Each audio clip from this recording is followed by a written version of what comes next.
Mikel Merino has finally signed for Arsenal. For me, has been the most long dragged out transfer I can remember as an Arsenal fan. My God, this still felt like I've been making so many videos at the point where I felt like, I'm done talking about Mikel Merino until he signed, because every flipping day it felt like we were just getting closer and closer, but we never signed him. But finally, Fabrizio Romano has come out and has claimed, well, not claimed, has tweeted out, Mikel Merino to Arsenal, here we go, 32 million euros plus 5 million add-ons. Now, at the start, the rumors were more looking at towards 25 to 30 million pounds euros, and I think that is what caused the delay. I think Real Sociedad got a really, really good deal from Mikel Merino when you consider he only had 1 year left on his contract.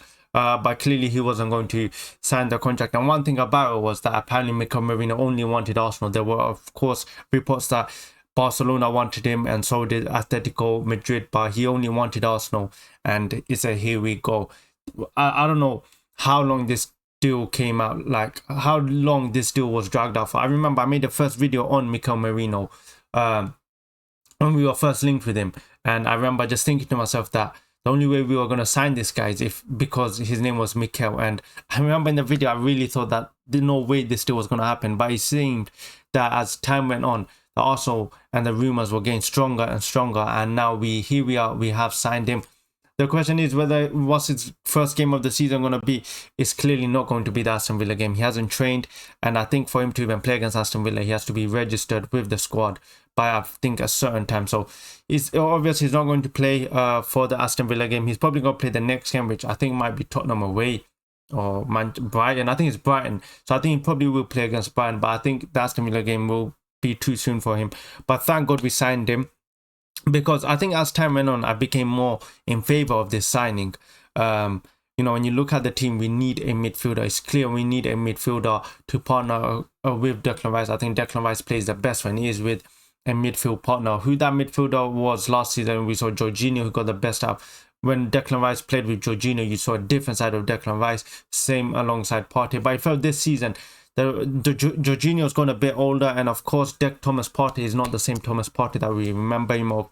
So it was crucial that we needed a midfielder to cover that left hand side, because at some points of the season we were playing Trossard, we were playing Kai Havertz. It seemed we didn't have a solution. And yes, we had Jorginho and Thomas Partey last season, but Thomas Partey was constantly injured, and Jorginho was getting older, and of course he doesn't have that physical presence. So it was crucial we get a left-sided midfielder, and Mikel Merino completely fills in that gap.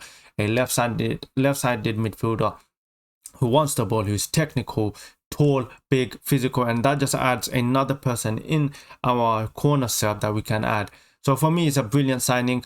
It's going to be interesting to see how we utilize him, but I think he's going to be more of the player that goes up forward, and Declan Rice will be more of the player who sits back. Because if you remember correctly, when we played with Jorginho, it was actually Declan Rice staying back and Jorginho going forward. And the reason for that was because Jorginho was, of course, he's not too in a physical game against Liverpool. He can't be that lone six. He'll just get outpaced. He'll get caught. But with Mikel Merino, it's going to be interesting to see how a tall player, more athletic player going forward. And if you remember, he actually scored a goal in the Euro. So for me, very happy with this signing, but it's not enough. We need another signing, because whilst these signings have improved us by just a bit, Manchester City have just signed Gundogan, and it's important that Arsenal close the gap even more. And the way we close the gap is by signing a striker. Arsenal need to sign a striker, which will be a topic for a different day. But for now, we've signed Mikel Merino. Finally, a long waited, probably the longest waited transfer I remember. So much it killed off the hype.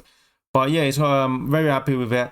But as mentioned, we need to do more to close the gap. This Mikel Merino and Calafiori, if you only sign those two, it's going to be very disappointing. Not very disappointing, but I would say a missed opportunity when you look at what Manchester City are going through right now, that we need to add more to the puzzle. These two players do raise us to that next level, especially to that the left-sided part of the team. When you look at last season, it was really bad, and with the additions of Calafiori and Mikel Merino, we have of course improved that left side of the pitch. So yeah, that's just my thoughts, but of course what's more important is your guys' thoughts. Let me know in the comments what you guys thought about this signing. Are you excited? Let me know in the comments.